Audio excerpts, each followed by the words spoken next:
दोस्तों, यदि आपकी उम्र 60 वर्ष से अधिक है तो इस बात की बहुत अधिक संभावना है कि इस समय आपके फ्रिज में एक ऐसा खाद्य पदार्थ रखा है जिसे आप जीवन भर स्वास्थ्य का अमृत मानते आए हैं।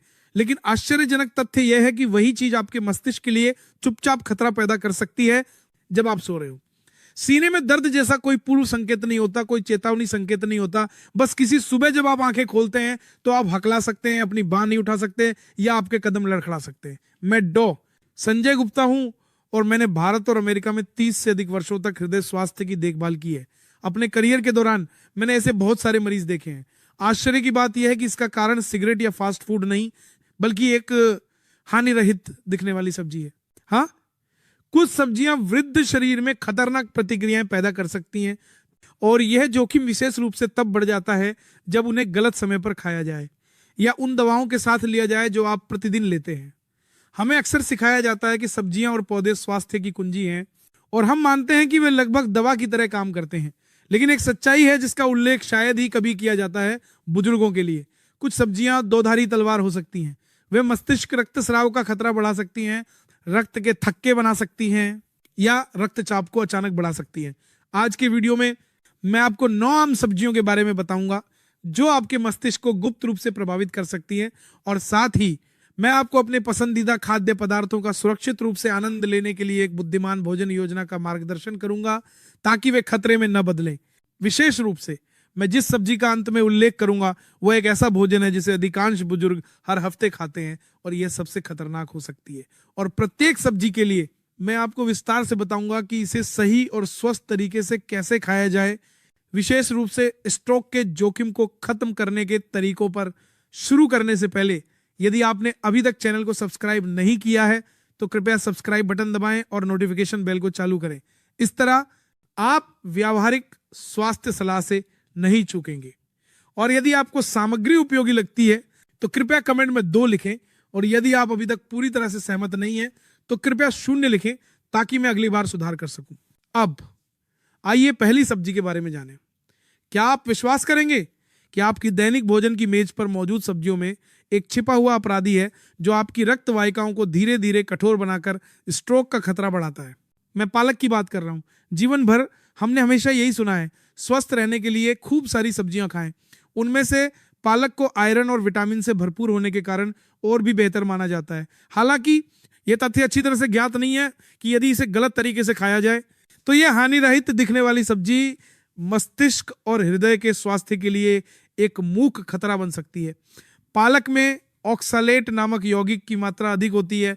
आमतौर पर यह एक बड़ा खतरा नहीं है, लेकिन जब इसे कैल्शियम या उच्च खुराक वाले विटामिन डी सप्लीमेंट्स के साथ लिया जाता है जो लगभग 60 वर्ष से अधिक आयु के सभी लोग ऑस्टियोपोरोसिस को रोकने के लिए लेते हैं, तो ऑक्सलेट कैल्शियम के साथ मिलकर छोटे क्रिस्टल बना सकता है। जब ये क्रिस्टल रक्त वाहिकाओं में जमा हो जाते हैं तो समय के साथ रक्त वाहिकाएं अपनी लोच खो देती हैं, ठीक उसी तरह जैसे पानी के पाइप में खनिज जमा हो जाते हैं। नतीजतन रक्त वाहिकाएं ठीक से सिकुड़ और फैल नहीं पाती हैं, रक्तचाप बढ़ जाता है और इस्केमिक स्ट्रोक का खतरा बढ़ जाता है। मैं मुंबई में एक 70 वर्षीय मरीज से मिला था। वो ऑस्टियोपोरोसिस को रोकने के लिए हर दिन कैल्शियम और विटामिन डी की खुराक ले रहे थे और यह भी मानते थे कि सब्जियां सभी बीमारियों का रामबाण इलाज हैं। इसीलिए वह लगभग हर दिन पालक की सब्जी या उबला हुआ पालक खाते थे। नतीजतन कुछ साल बाद उच्च रक्तचाप और धमनी काठिन्य आर्टेरियोस्क्लेरोसिस उनकी उम्र के अन्य लोगों की तुलना में बहुत तेजी से बढ़ा और उन्हें अस्पताल में भर्ती कराया गया। ऐसा इसलिए नहीं था क्योंकि मरीज अस्वस्थ जीवन जी रहा था, बल्कि इसलिए कि उसने जितनी अधिक सब्जियां उतना बेहतर की धारणा के कारण खाद्य संयोजनों को नजरअंदाज कर दिया था। तो आपको क्या करना चाहिए? आपको अपने आहार से पालक को पूरी तरह से हटाने की जरूरत नहीं है। समस्या सब्जी में नहीं बल्कि उसे खाने के तरीके में है। पालक को उबलते पानी में ब्लांच करने और फिर उस पानी को फेंकने से ऑक्सलेट की मात्रा काफी कम हो जाती है। इससे भी महत्वपूर्ण बात यह है कि इसे उच्च खुराक वाले कैल्शियम या विटामिन डी के साथ एक ही समय में नेटस करने का बनाने के लिए समझ करने की बात इससे 50 सामने कर रहा है। मात्रा की समझ से 50 सामने खाएं। कुछ घंटों का अंतराल रखना और केवल एक मध्यम मात्रा में खाना सबसे अच्छा है। इस तरह आप इसके पोषण संबंधी लाभों को बनाए रख सकते हैं और अपनी रक्त वाहिकाओं को नुकसान पहुंचाने के जोखिम से बच सकते हैं। दूसरी सब्जी, क्या आप जानते हैं कि यह सब्जी जिसे सुपरफूड के रूप में सराहा गया है। मस्तिष्क और संवहनी स्वास्थ्य के मामले में दो-धारी तलवार हो सकती है। मैं ब्रोकोली की बात कर रहा हूं। बहुत से लोग मानते हैं कि यह कुरकुरी मीठी हरी सब्जी कैंसर की रोकथाम और एंटी एजिंग के लिए अच्छी है। हालांकि 60 वर्ष की आयु के बाद, विशेष रूप से उन लोगों के लिए जो एंटी कोएगुलेंट खून पतला करने वाली दवा ले रहे हैं, ब्रोकोली एक ही समय में दोस्त और दुश्मन दोनों हो सकती है। ब्रोकोली विटामिन के से भरपूर होती है। आमतौर पर विटामिन के रक्त के थक्के जमने की प्रक्रिया को नियंत्रित करने के लिए आवश्यक है, जिससे चोट लगने पर लंबे समय तक खून बहने से रोकने में मदद मिलती है। हालांकि यदि आप वारफेरिन जैसी एंटीकोएगुलेंट दवा ले रहे हैं तो विटामिन के एक बहुत ही संवेदनशील कारक बन जाता है। बहुत अधिक ब्रोकोली खाने से आपका खून गाढ़ा हो सकता है, जिससे रक्त के थक्के आसानी से बन सकते हैं और स्ट्रोक का खतरा बढ़ सकता है। इसके विपरीत यदि आप अचानक ब्रोकोली खाना पूरी तरह से बंद कर देते हैं तो आपका खून बहुत पतला हो सकता है, जिससे आंतरिक रक्तस्राव या मस्तिष्क रक्तस्राव हो सकता है। मुझे दिल्ली में रहने वाले एक 68 वर्षीय मरीज याद हैं। दिल में स्टेंट लगने के बाद उनका इलाज चल रहा था और वह हर दिन एंटीकोएगुलेंट लेते थे, लेकिन उनकी खाने की आदतें अनियमित थी। कुछ हफ्तों में वह लगातार 3 या 4 बार ब्रोकोली खाते थे और कुछ हफ्तों में बिल्कुल नहीं। नतीजतन उनके रक्त के थक्के का स्तर इन लगातार घटता बढ़ता रहा। कभी ये बहुत ज्यादा होता था तो कभी बहुत कम। एक बार उनका रक्त स्तर अनियंत्रित रूप से गिर गया और उन्हें लगभग आपातकालीन कक्ष में भर्ती कराना पड़ा। यह दवा की समस्या के कारण नहीं था, बल्कि उनकी अनियमित खाने की आदतों के कारण हुआ था। समाधान वास्तव में बहुत सरल है। आपको ब्रोकोली पर पूरी तरह से प्रतिबंध लगाने या बहुत अधिक खाने की जरूरत नहीं है। सबसे महत्वपूर्ण बात स्थिरता बनाए रखना है। यदि आप सप्ताह में 2 या 3 बार ब्रोकोली खाते हैं तो आपको उस पैटर्न को लगातार बनाए रखना चाहिए, और ये इस तरह नहीं बदलना चाहिए कि आप कुछ हफ्तों में बहुत अधिक और कुछ में बहुत कम खाएं। और मत भूलिए, अपने आहार में कोई भी बदलाव करने से पहले, खासकर यदि आप एंटीकोएगुलेंट ले रहे हैं, तो हमेशा अपने डॉक्टर से सलाह लें। तीसरी सब्जी सलाद के लिए है सलाद पत्ता। हम हमेशा से ये मानते आए हैं कि सलाद पत्ता पेट के लिए अच्छा होता है और हृदय स्वास्थ्य के लिए भी फायदेमंद है। लेकिन क्या आप इस बात पर यकीन करेंगे कि शाम को खाया जाने वाला सलाद रात में आपके खून को गाढ़ा करने का कारण बन सकता है? यह अविश्वसनीय लग सकता है, लेकिन यह वास्तव में अक्सर होता है। रोमेन लेट्यूस अपने कुरकुरे और ताजगी भरे स्वाद के कारण कई लोगों द्वारा सलाद में पसंद किया जाता है, और यह माना जाता है कि इसे चावल के बजाय खाने से अच्छी नींद आती है, वजन कम होता है और संवहनी स्वास्थ्य में सुधार होता है। हालांकि एक अल्पज्ञात तथ्य यह है कि इस सब्जी में हल्का मूत्रवर्धक प्रभाव होता है, खासकर जब इसे शाम को सोने से पहले खाया जाता है, तो यह शरीर को अधिक तरल पदार्थ बाहर निकालने के लिए प्रेरित करता है। नतीजतन शरीर रात के दौरान आसानी से निर्जलित हो सकता है। जब शरीर में पानी की कमी हो जाती है तो रक्त गाढ़ा हो जाता है, जिससे रक्त वाहिकाओं के माध्यम से बहना मुश्किल हो जाता है, और यह रक्त के थक्के बनने के लिए एक अनुकूल वातावरण बनाता है। मेरे मरीजों में से एक 72 वर्षीय एक बुजुर्ग व्यक्ति जो अकेले रहते थे, हमेशा रात का खाना सलाद के एक साधारण कटोरे से बदल देते थे। उनका मानना था कि इस तरह से खाना सुविधाजनक और स्वस्थ दोनों है। हालांकि समय के साथ उन्हें रात में बार बार पेशाब आने लगा और सुबह उठने पर चक्कर और भारीपन महसूस होने लगा। परीक्षणों से पता चला कि उनके रक्त की चिपचिपाहट बढ़ गई थी और उन्हें स्ट्रोक का खतरा था। आश्चर्य की बात यह थी कि वह न तो धूम्रपान करते थे और न ही ज्यादा शराब पीते थे, कारण उनकी हानि रहित दिखने वाली आदत थी। तो क्या किया जाना चाहिए? आपको सलाद पत्ता पूरी तरह से छोड़ने की जरूरत नहीं है, समस्या खाने के समय में है। यदि आप इसे दोपहर के भोजन के लिए या शाम को जल्दी खाते हैं तो शरीर के पास इसे चयापचय करने और तरल पदार्थों की भरपाई करने के लिए पर्याप्त समय होता है, इसलिए यह बिल्कुल भी हानिकारक नहीं है।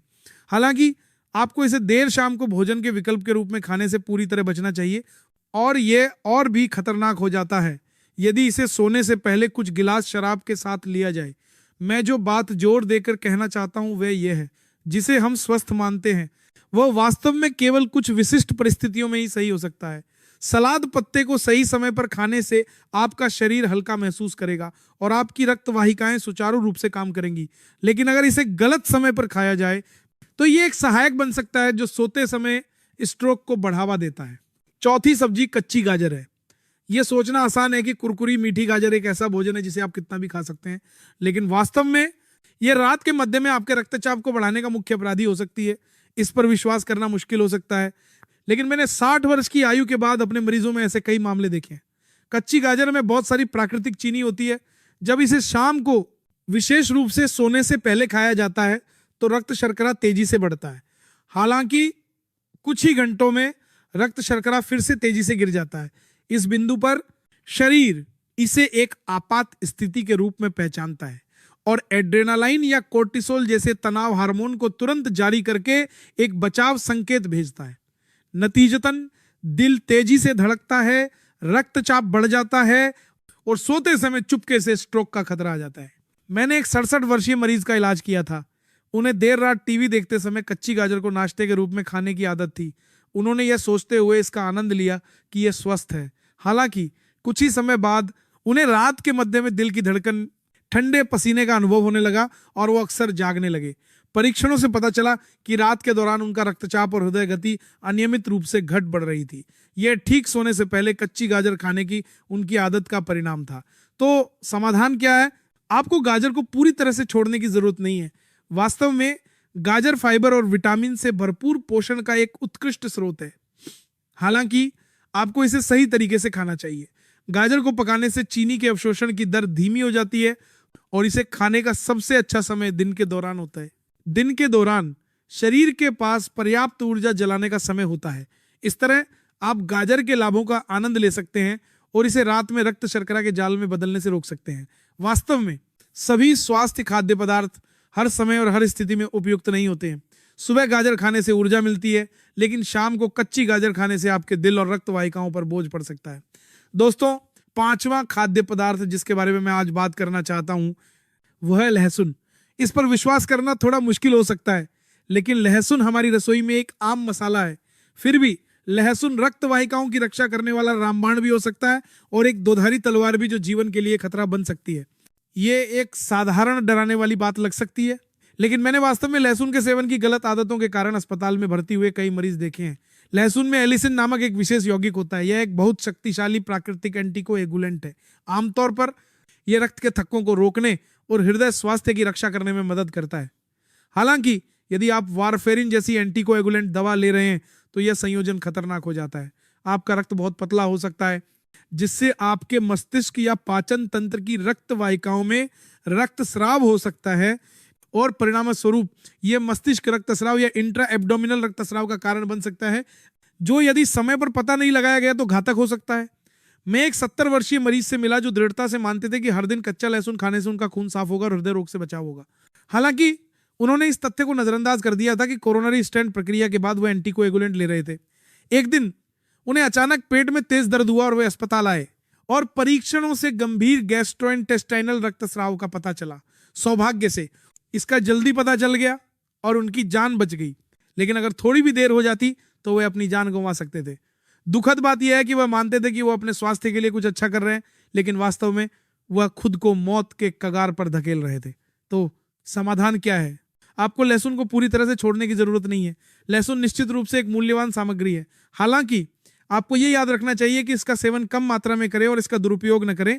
और विशेष रूप से यदि आप एंटीकोएगुलेंट ले रहे हैं तो हमेशा अपने डॉक्टर से सलाह लें। डॉक्टर के साथ एक छोटी सी बातचीत आपको खतरनाक जटिलताओं से बचा सकती है। 6ठा खाद्य पदार्थ प्याज है। क्या आप जानते हैं कि प्याज, जो लगभग हर रसोई में पाया जाता है, हृदय स्वास्थ्य की रक्षा करते हुए रात के दौरान रक्त के थक्के जमने का खतरा भी रखता है। यह थोड़ा अजीब लग सकता है, लेकिन यह एक ऐसी सच्चाई है जिससे बहुत से बुजुर्ग पूरी तरह से अनजान है। प्याज में क्वेरसेटिन नामक एक प्राकृतिक यौगिक होता है। इसका रक्तचाप कम करने वाला प्रभाव होता है, जो उच्च रक्तचाप वाले कई बुजुर्गों के लिए बहुत अच्छा लगता है।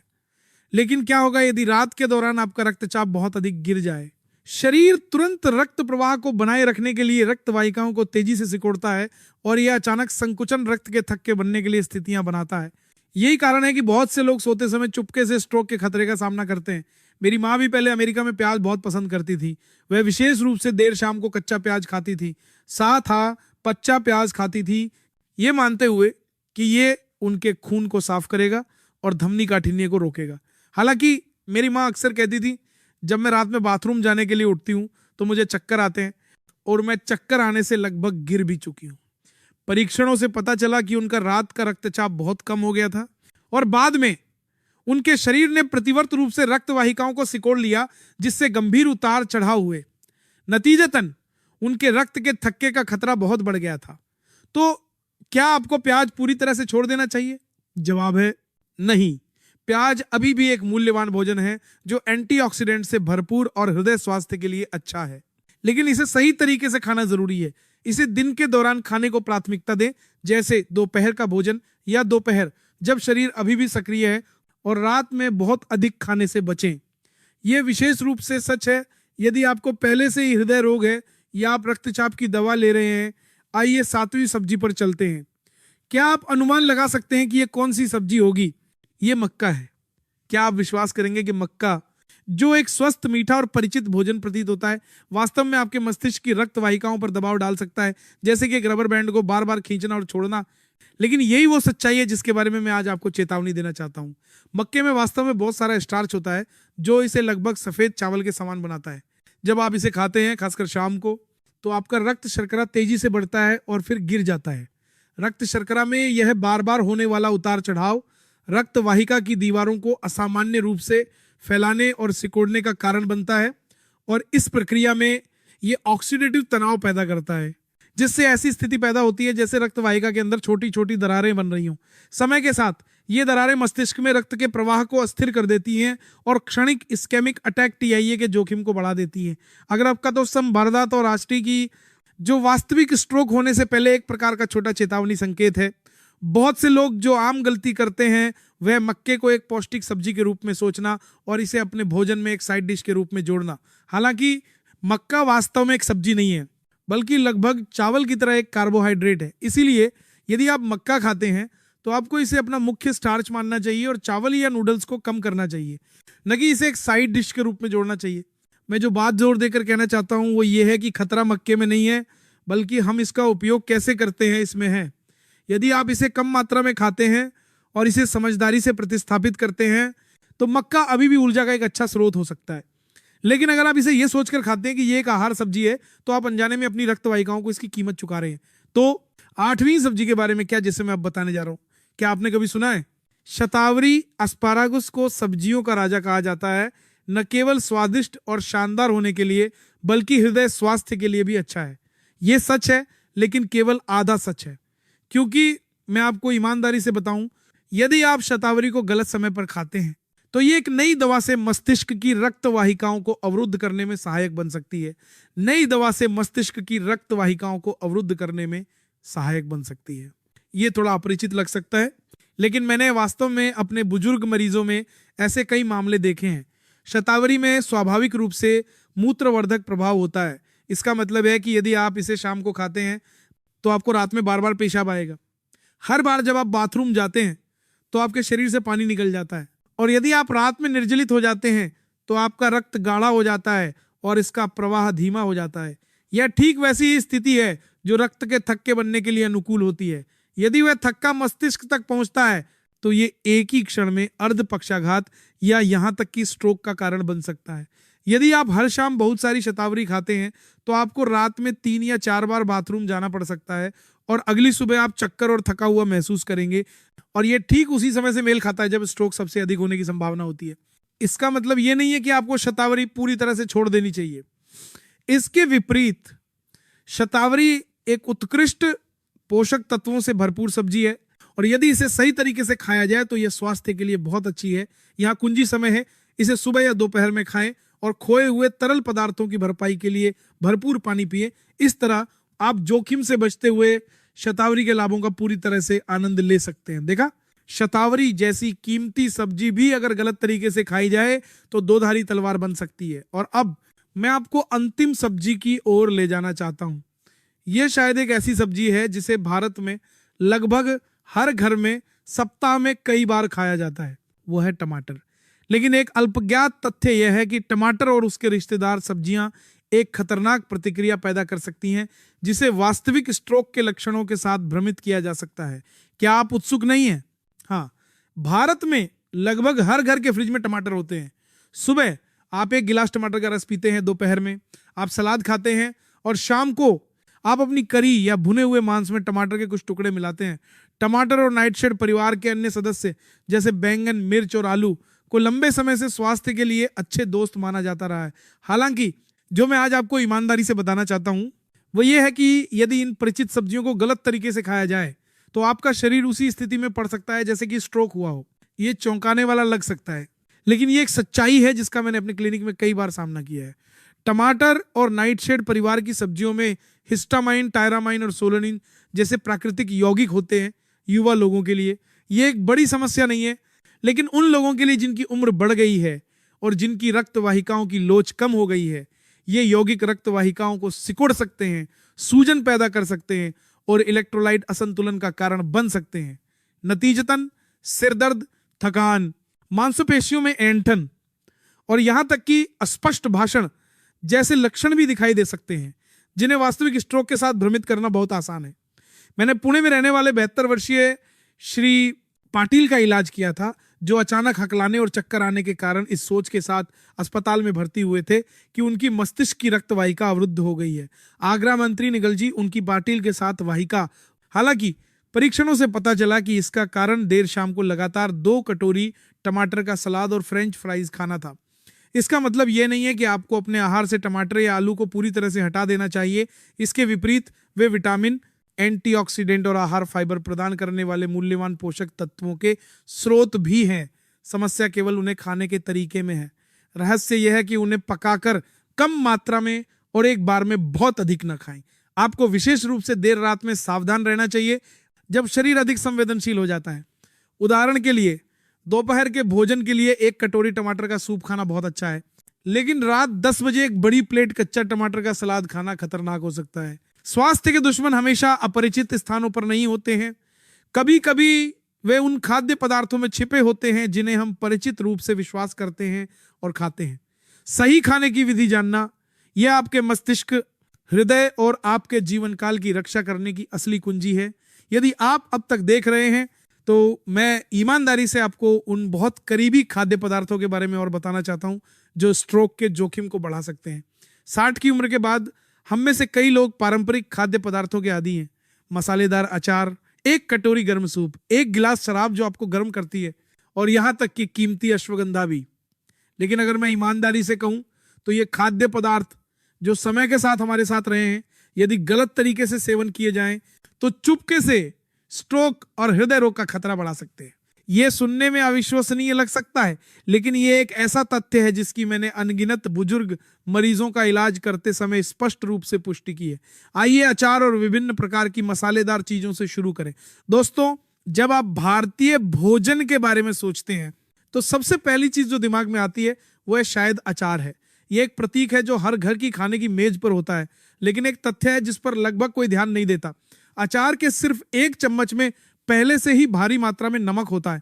नमक, या अधिक सटीक रूप से सोडियम, जब शरीर में प्रवेश करता है तो पानी को रोक कर रखता है, जिससे रक्त वाहिकाओं के अंदर दबाव बढ़ जाता है।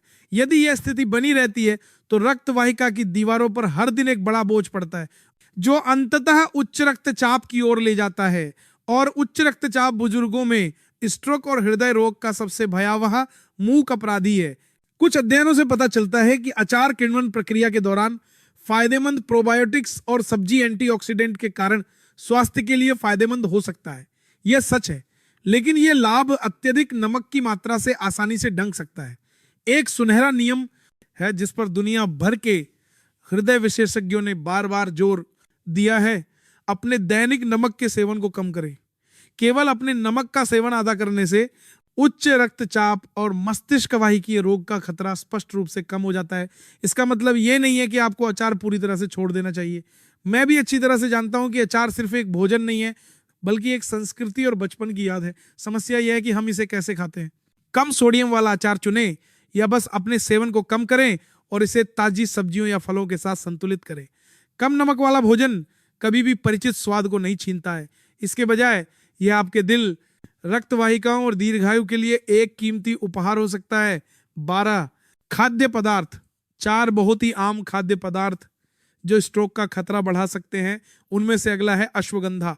प्राचीन काल से लेकर आज तक अश्वगंधा को हम भारतीयों के लिए प्रकृति का एक खजाना माना जाता रहा है और शरीर को पोषण देने वाले एक कीमती उपहार के रूप में स्थापित किया गया है। पुरानी कहानियों में और रोजमर्रा की जिंदगी में अश्वगंधा को एक रहस्यमय जड़ी बूटी माना जाता है जो जीवन शक्ति को बढ़ाती है, थकान दूर करती है, याददाश्त में सुधार करती है और यहाँ तक कि जीवन काल भी बढ़ा सकती है। आज भी बहुत से बुजुर्ग स्वास्थ्य और मानसिक स्पष्टता बनाए रखने के लिए अश्वगंधा की चाय पीते हैं या सूखे अश्वगंधा का सेवन करते हैं। वास्तव में अश्वगंधा में कई फायदेमंद बायोएक्टिव यौगिक होते हैं जो रक्त परिसंचरण में सुधार करते हैं, प्रतिरक्षा को बढ़ाते हैं और मानसिक तनाव को कम करते हैं। हालांकि इन लाभों के पीछे एक अल्पज्ञात लेकिन संभावित रूप से खतरनाक तथ्य छिपा है। वह यह है कि अश्वगंधा पश्चिमी दवाओं, विशेष रूप से एंटीकोएगुलेंट, खून पतला करने वाली दवा के साथ एक गुप्त लेकिन खतरनाक परस्पर क्रिया कर सकता है।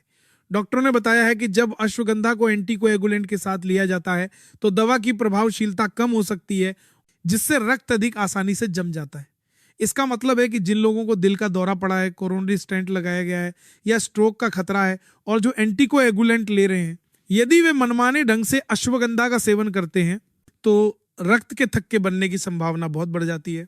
वास्तव में मैं एक बुजुर्ग व्यक्ति से मिला जो दिल की सर्जरी के बाद नियमित रूप से एंटीकोएगुलेंट ले रहा था, लेकिन परिचितों की सलाह पर उसने सुना कि अश्वगंधा खाने से वह स्वस्थ हो जाएगा और हर दिन अश्वगंधा का सेवन करने लगा। नतीजतन उसके रक्त के थक्के का स्तर असामान्य रूप से बदल गया और अनजाने में वह एक गंभीर जटिलता के जोखिम को बढ़ा रहा था।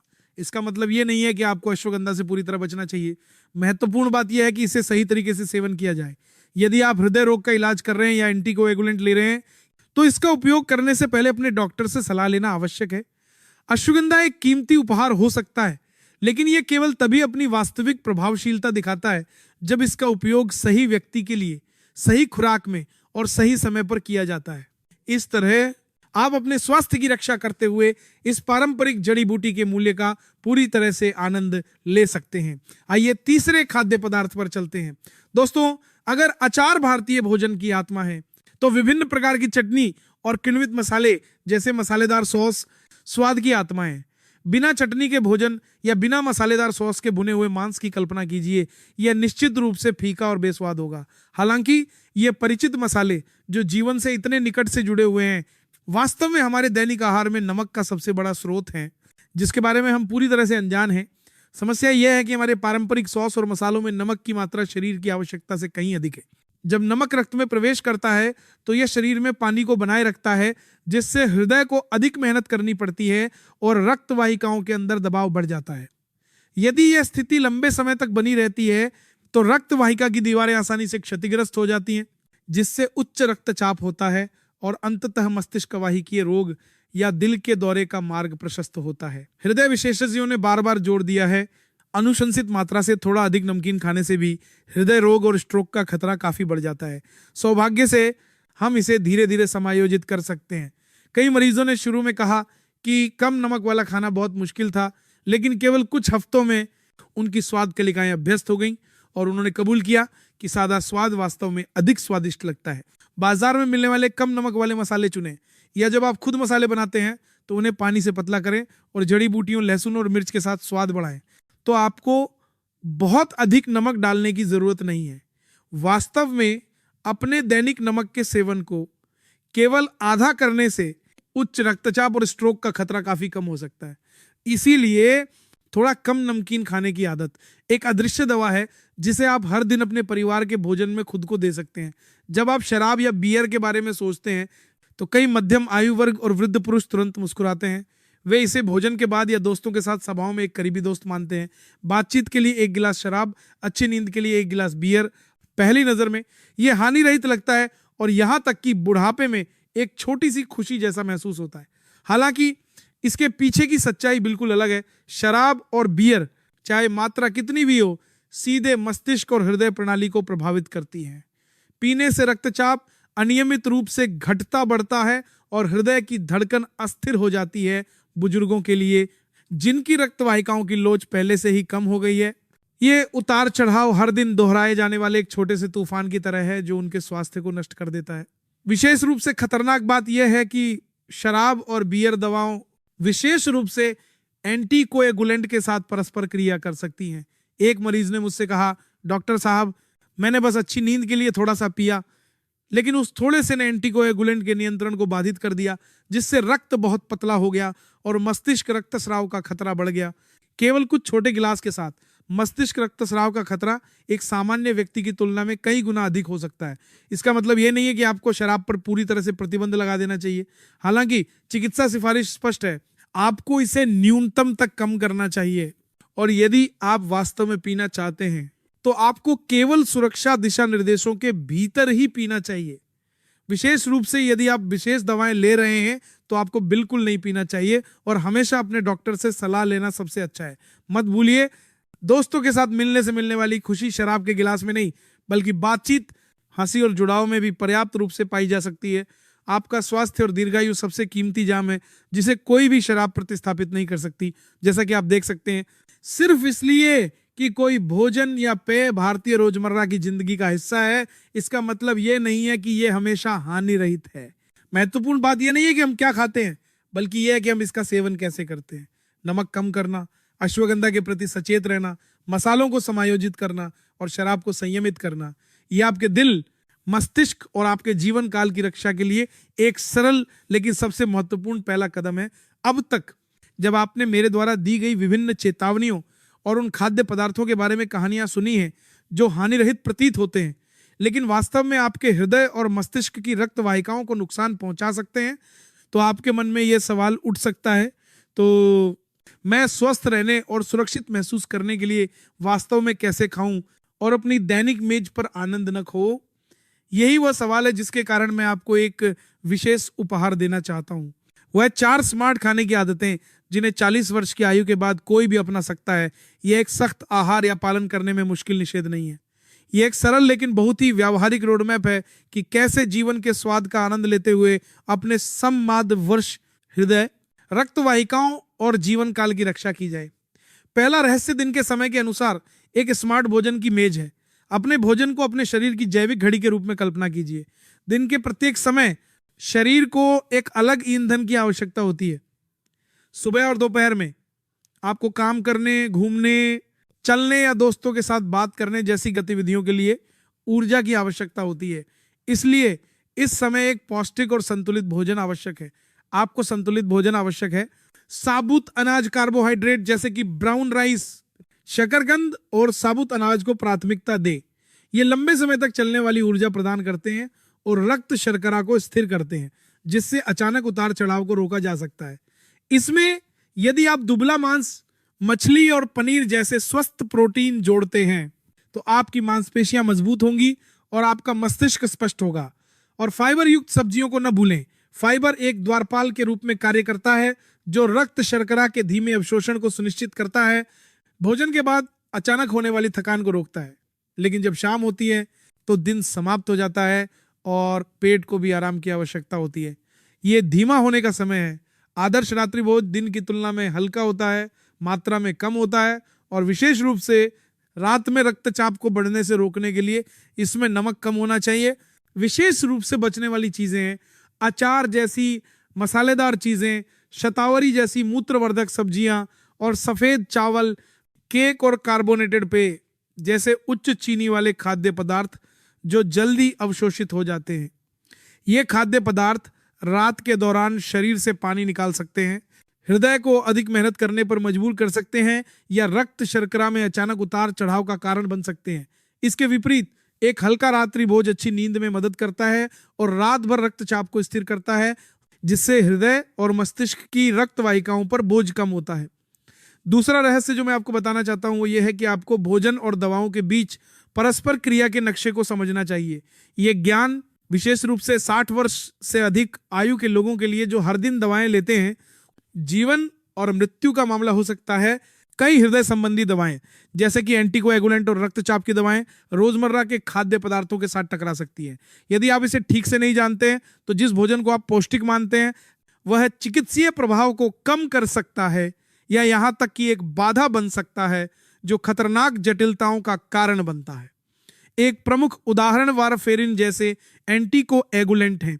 बहुत से लोग सोचते हैं कि जब वे यह दवा लेते हैं तो उन्हें पालक, ब्रोकोली और केल जैसी विटामिन के युक्त सब्जियों से पूरी तरह बचना चाहिए, लेकिन वास्तव में ऐसा नहीं है। समस्या यह नहीं है कि इसे खाया जाए या नहीं, बल्कि स्थिरता है। यदि आप आज बहुत खाते हैं और कल बिल्कुल नहीं, तो आपका रक्त के थक्के का स्तर अनियमित रूप से बिल उतार करेगा, जिससे रक्त के थक्के और रक्तस्राव दोनों का खतरा बढ़ जाएगा। इसलिए सुनहरा नियम यह है कि आप लगातार एक निश्चित मात्रा में सेवन करें, अपने आहार को स्थिर रखें और अपने डॉक्टर के निर्देशों के अनुसार नियमित रूप से पुण्य जांच कराएं और अपने रक्त के थक्के के स्तर की जांच करें। एक और उदाहरण के रूप में यदि आप एस्पिरिन या क्लोपिडोग्रेल जैसी रक्त को पतला करने वाली दवाएं ले रहे हैं और साथ ही अत्यधिक मात्रा में कच्चा लहसुन खाते हैं या लहसुन की खुराक लेते हैं, तो आपका रक्त बहुत पतला हो सकता है, जिससे पेट में रक्तस्राव या यहां तक कि मस्तिष्क रक्तस्राव भी हो सकता है। ये दुर्घटनाएं ज्यादातर चुपचाप बिना किसी पूर्व चेतावनी के होती हैं। इसलिए मैं आपको बताना चाहता हूं, अपने खाने की आदतों को अपनी दवा के नुस्खे का हिस्सा माने। अपना आहार बदलने या कोई नया पूरक या जड़ी बूटी जोड़ने से पहले हमेशा अपने डॉक्टर से सलाह ले। जड़कियां मैं आपको बताना चाहता हूं खतर में। यदि आप इस नक्शे को ठीक से समझते हैं तो आप यह सुनिश्चित कर सकते हैं कि प्रत्येक दवा प्रभावी हो, प्रत्येक भोजन आपके स्वास्थ्य का साथी बने और कभी भी खतरे में न बदले। तीसरा रहस्य जिस पर मैं जोर देना चाहता हूं वह है पानी और नमक की घड़ी।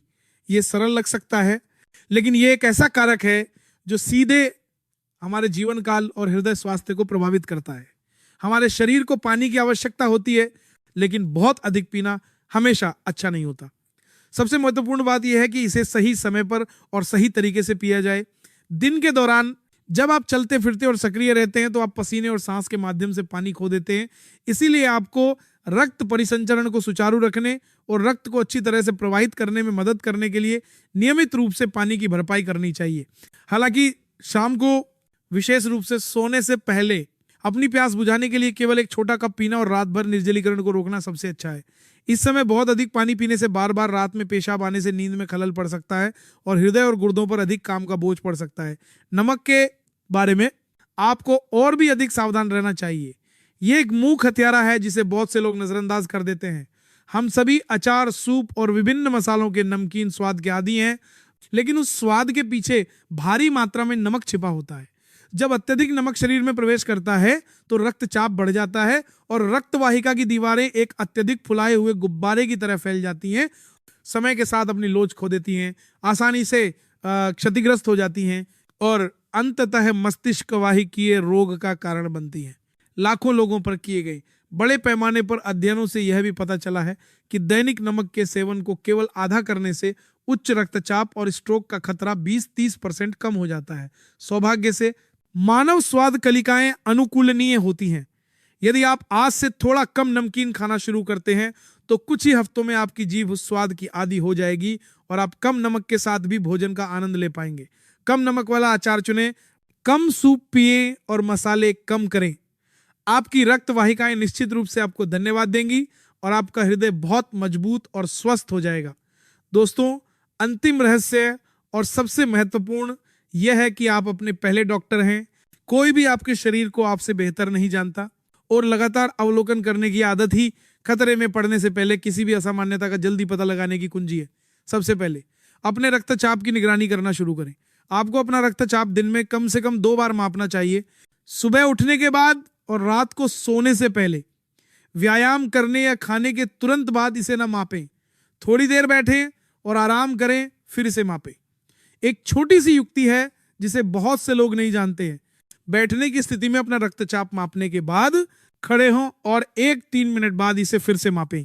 यदि आपका रक्तचाप बहुत तेजी से गिरता है तो यह ऑर्थोस्टैटिक हाइपोटेंशन हो सकता है, एक खतरनाक स्थिति जो चक्कर आना, गिरना और यहां तक कि स्ट्रोक का कारण बन सकती है। जो लोग वारफेरिन जैसे एंटीकोएगुलेंट ले रहे हैं उन्हें एक निर्धारित कार्यक्रम के अनुसार अपने रक्त के थक्के के स्तर की जांच करनी चाहिए। लेकिन इससे भी महत्वपूर्ण बात यह है कि अपने आहार में बदलावों को रिकॉर्ड करें। विशेष रूप से यदि आप विटामिन के युक्त सब्जियां खाते हैं तो अपने आहार में बदलावों को एक नोटबुक में लिखने से यह सुनिश्चित करने में मदद मिल सकती है कि आपकी दवा सबसे प्रभावी है और आपकी रक्त वाहिकाओं को रक्त के थक्कों से बचाती है। जिन लोगों को मधुमेह है उन्हें केवल दवाओं पर निर्भर नहीं रहना चाहिए। देयर इज अ मीम से ज़मान की, बल्कि अपने छोटे छोटे प्रयोग करने चाहिए। अपने भोजन का समय बदलें और भोजन से पहले और बाद में अपने रक्त शर्करा को रिकॉर्ड करें। इस तरह आप जान जाएंगे कि आपका शरीर कैसे प्रतिक्रिया करता है और आप अपने लिए सबसे उपयुक्त खाने की आदतें खोज सकते हैं। ये छोटे छोटे कार्य एक मजबूत ढाल बन जाते हैं जो आपके स्वास्थ्य की रक्षा करते हैं, आपके जीवन काल को बढ़ाते हैं और आपको अपने परिवार के साथ एक शांतिपूर्ण जीवन जीने की अनुमति देते हैं। मेरा मानना है कि यदि आप अपने शरीर का अवलोकन करना और उसकी बात सुनना सीखते हैं तो आपने पहले ही खुद को सबसे कीमती उपहार दे दिया है, अपने स्वास्थ्य पर नियंत्रण। मेरा मानना है कि यदि आप 40 वर्ष की आयु के बाद 4 स्मार्ट खाने की आदतों का अभ्यास करते हैं तो प्रत्येक भोजन केवल आपके पेट को भरने के लिए नहीं होगा, बल्कि एक दवा बन जाएगा जो आपके हृदय और मस्तिष्क को जीवन देता है और एक पुरुष के रूप में आपकी जीवन शक्ति को भी बनाए रखता है। इस तरह आप लंबे, स्वस्थ और अपने परिवार के साथ एक सुखी जीवन जिएंगे। हम पहले ही एक लंबी यात्रा तय कर चुके हैं। हमने रोजमर्रा की मेज पर सब्जियों से लेकर पारंपरिक भारतीय खाद्य पदार्थों और जड़ी बूटियों तक सब कुछ कवर किया है। अब एक बात है जिस पर मैं वास्तव में जोर देना चाहता हूं। रहस्य कभी भी पूर्ण निषेध या बिना शर्त अनुमति में नहीं है, बल्कि संयमित भोजन, सही समय और सही परिस्थितियों में है। संतुलन आपके हृदय की रक्षा करने, आपकी रक्त वाहिकाओं को सुचारू रखने और लंबे समय तक स्वास्थ्य और जीवन शक्ति बनाए रखने की कुंजी है। मैं आपसे ये नहीं कह रहा हूं कि आप अचार, लहसुन या दोस्तों के साथ एक गर्म गिलास शराब पूरी तरह से छोड़ दें। इसके बजाय मैं आपसे कह रहा हूं कि आप अपने शरीर को समझें, और जब आप इन चीजों का सेवन करें तो अपनी सीमाओं को जानें और उन्हें समझदारी से नियंत्रित करें, ताकि भोजन एक ऐसी दवा बन जाए जो आपके स्वास्थ्य का पोषण करे, न कि एक अदृश्य दुश्मन। यह वैज्ञानिक रूप से सिद्ध हो चुका है। जो लोग संयम से खाते हैं और स्वस्थ जीवन शैली की आदतें अपनाते हैं, उनका जीवन काल लंबा होता है और जीवन की गुणवत्ता बहुत बेहतर होती है। तो आज से अपने आप से पूछें, मैं बदलाव कैसे शुरू करूंगा एक स्वस्थ, लंबा और खुशहाल जीवन जीने के लिए अपने परिवार के साथ। यदि मेरी कहानी ने मदद की है तो कृपया एक टिप्पणी, एक छोटा संदेश या बस अपने विचार साझा करें। आपकी छोटी सी प्रतिक्रिया ही मुझे सच्ची, वैज्ञानिक और जीवन उन्मुख ज्ञान देना जारी रखने की अनुमति देगी।